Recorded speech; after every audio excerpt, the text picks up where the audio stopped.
இது எங்கள் பாப்பா 11th டேக்கு எனக்காக செஞ்சு கொடுத்த டிஷ் இது நாள் வரைக்கும் எங்கள் பாப்பா வந்து எதுவுமே ட்ரை பண்ண விட்டதும் கிடையாது.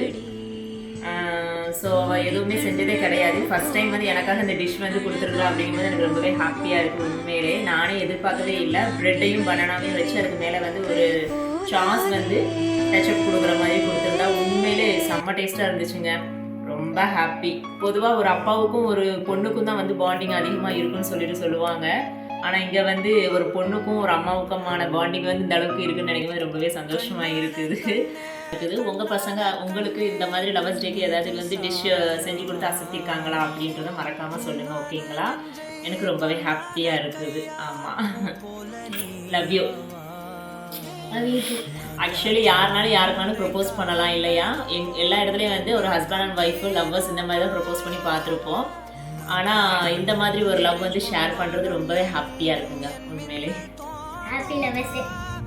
தேங்க்யூ. ஸோ எல்லாருக்குமே இன்றைய நாள் வந்து அன்பை பரிமாறும் ஒரு நாள் தான் இல்லையா? ஸோ எல்லாருமே அன்பை பரிமாறி இன்றைய நாளில் சந்தோஷமாக இருங்க. வாழ்த்துக்கள்.